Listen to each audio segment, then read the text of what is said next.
Voltamos com o Boa Noite Rio Branco, na sua TV Rio Branco, Canal 8, SBT. Mais uma vez, muitíssimo obrigado pela sua audiência, você que nos acompanha de terça a quinta-feira, pela sua TV Rio Branco, Canal 8, né? Muitíssimo obrigado mesmo, de coração. São pessoas inteligentes que assistem a gente. Com o apoio do Supermercados Araújo, do Grupo Dalcar, Dalcar Autopeças, Dalcar Auto Center, do Nando Cabeleireiros e também do Leite Italac, os produtos Italac, né? Representados aqui pelo meu amigo Hilton, o Boca, no Popular, né? Eu tenho o prazer de conversar agora com o secretário de Segurança Pública, o doutor Emilson Farias. Vamos falar aqui sobre vários assuntos, entre estes, a redução de crimes. Boa noite, secretário. Boa noite, tudo bem? Ministro, tudo bem. Seja bem-vindo ao programa. Obrigado. É sempre um prazer recebê-lo aqui. Prazer é todo nosso. Nós estamos sempre disponíveis aqui, sempre atendemos o chamado aqui rapidamente, que é uma oportunidade que a gente tem de prestar contas aqui da segurança pública. E por falar em prestação de contas, doutor, a violência aumentou? Aumentou. A bandidagem também, mas as ações de polícias, de ações de segurança pública estão aí. Os números não mentem, né? Houve uma redução significativa do número de crimes. Tem dois pontos aí importantes, né? A gente teve sim uma redução bastante significativa. Nós tivemos uma redução só em Rio Branco nesses 5 meses desse ano, uma redução de 21% do número de homicídios, se comparado aos primeiros 5 meses do ano passado. Nós tivemos uma redução de 12,7% do número de roubos, se comparado ao ano passado, o mesmo período. Então, nós tivemos várias ações, várias operações integradas, que fez com que a gente tivesse essa redução. Mas o mais importante, Muniz, é que nós temos 6 municípios no estado do Acre que até agora não registraram nenhum homicídio. Então, nós tivemos aí municípios que fazem fronteira com os dois maiores países produtores de entorpecente.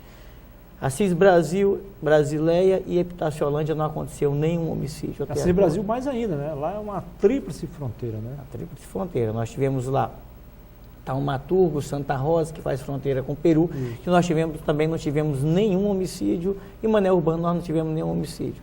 Isso tudo só acontece porque nós estamos sendo capazes de promover uma integração. E eu tenho dito sempre, repito mais uma vez, a pedra angular dessa gestão, a pedra fundamental é a integração.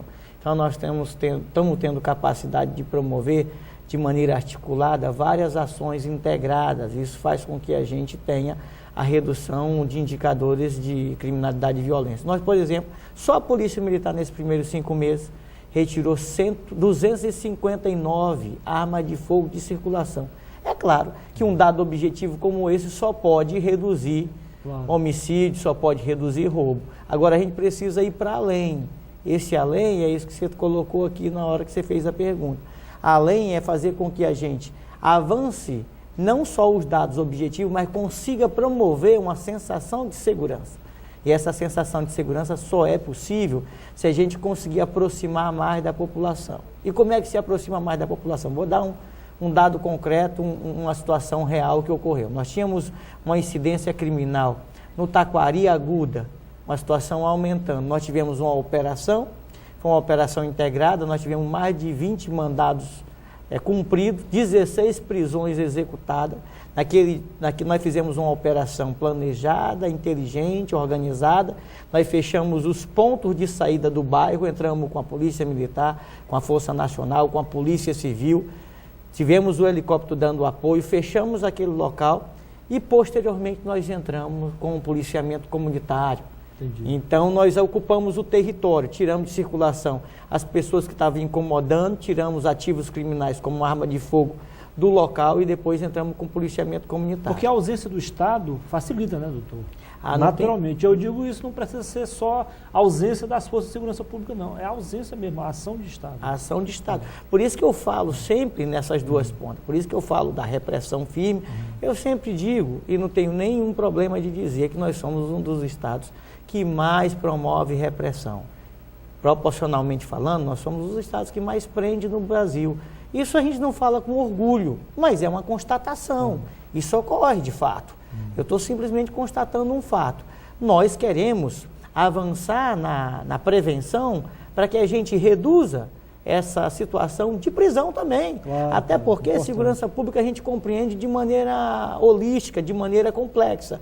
Desde o sistema, desde a prevenção até o sistema carcerário. Pela recuperação. Então, a gente compreende ela com toda a sua complexidade.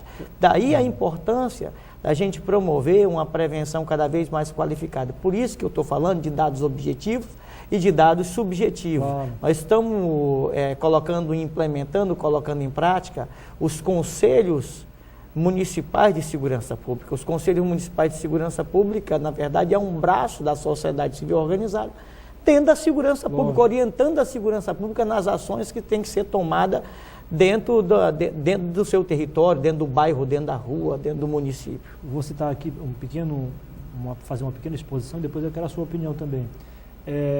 Primeiro que nós da imprensa, isso é algo natural, não temos como fugir. A imprensa sabe que o que dá Ibope, o que chama a atenção é a má notícia, né? Aumento de criminalidade, aumento de venda de drogas e assassinato, enfim. Chama a atenção, infelizmente. Não deveria, mas é assim.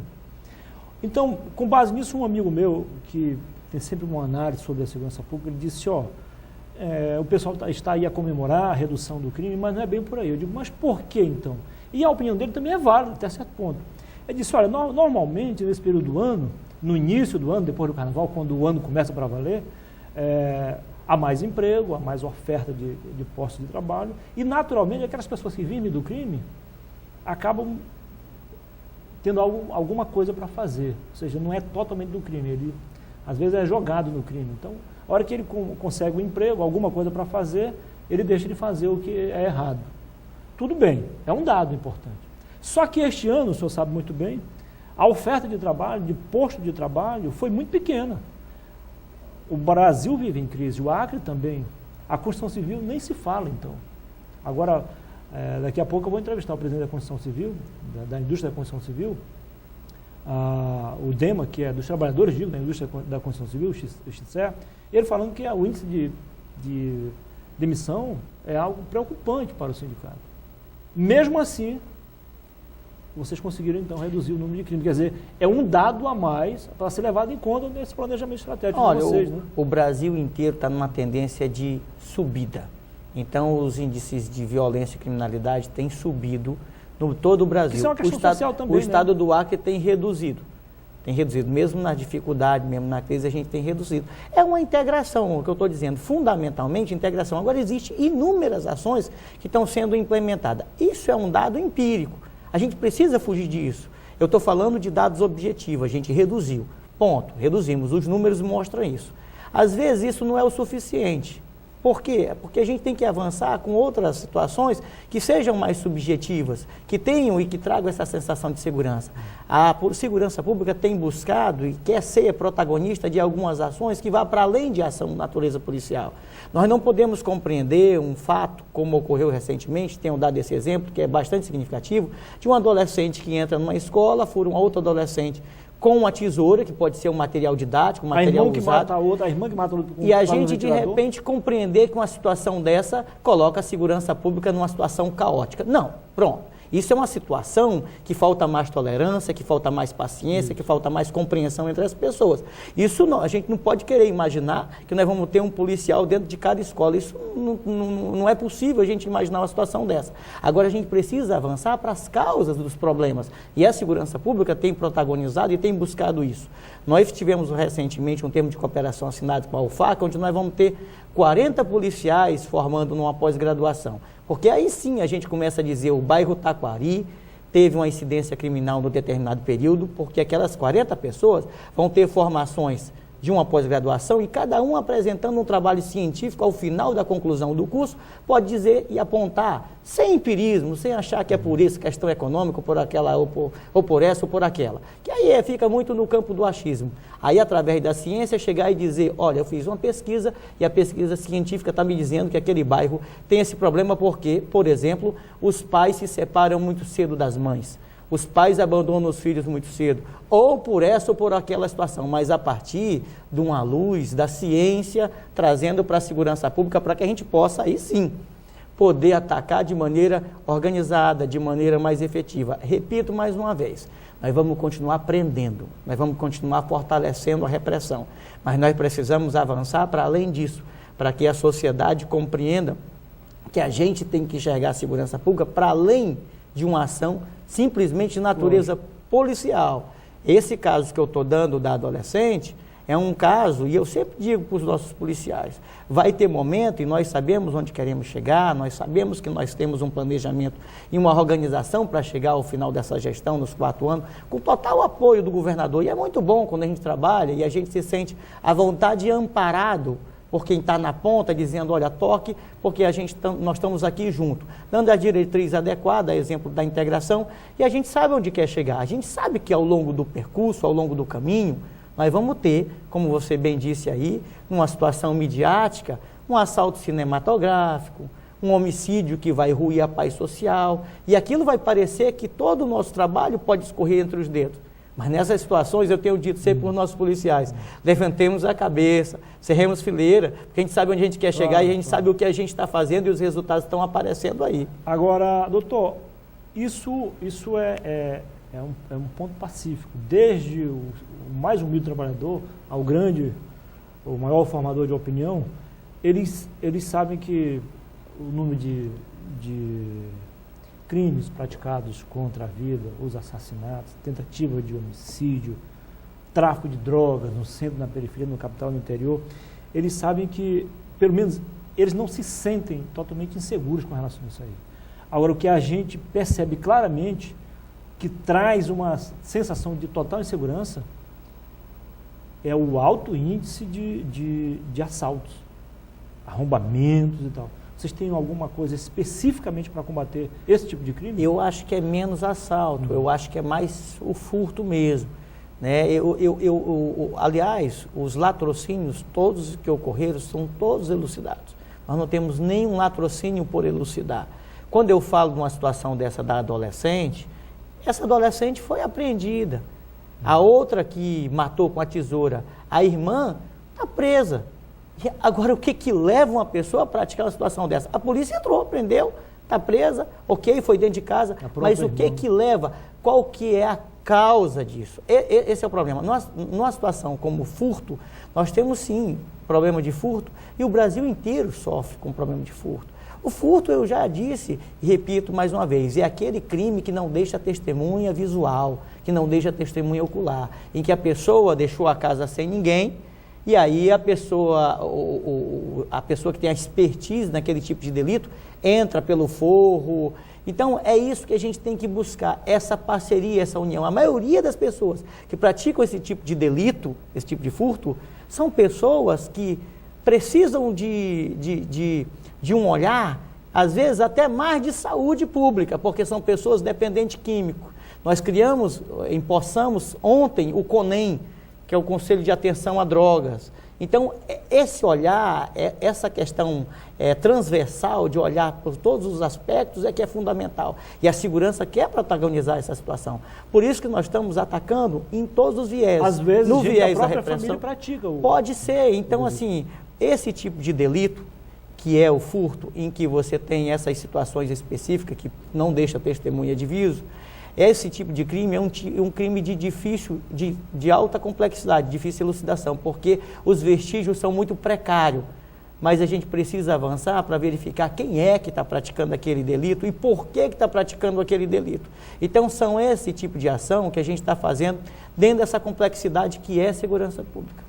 Muitíssimo obrigado pela entrevista, secretário. É sempre um prazer recebê-lo aqui. Caso o senhor queira acrescentar algo, falar alguma coisa que o senhor gostaria de falar e eu acabei não lhe perguntando ainda a tempo. Olha, Muniz, rapidamente só dizer que nós vamos estar daqui a pouco, no mês de setembro, num esforço grande do governo do Estado, do governo federal, nós vamos estar implementando a radiocomunicação digital aqui no Estado do Acre. Isso é uma mudança de paradigma. Isso é uma mudança de postura. Eu sempre digo que é importante a gente ter uma repressão firme, é importante a gente ter uma prevenção firme, mas é importante a gente fortalecer a inteligência e a tecnologia. A radiocomunicação digital vai fazer com que o policial saia de Rio Branco, vá a Cruzeiro do Sul, saia de Rio Branco, vá a Brasileia, sem interrupção na comunicação, podendo se comunicar. Mais do que isso, tendo aquela comunicação criptografada. Isso quer dizer que ninguém vai invadir aquela frequência, que ninguém vai poder interferir na radiocomunicação da polícia. Isso quer dizer que uma pessoa que sofreu um acidente num local isolado, ela vai ter lá a polícia chegando através da comunicação. Isso tira do isolamento, isso salva a vida, isso evita crime, isso auxilia a nossa população no que diz respeito ao aparelhamento policial. Então, é essa tocada, é esse olhar que a gente vai ter. Segurança pública... Quando deve entrar em funcionamento o sistema? Em setembro nós vamos estar trabalhando já, vai estar funcionando, mas a gente acredita que a gente vai ter aí um hiato e vai estar isso funcionando plenamente, sem nenhum ruído.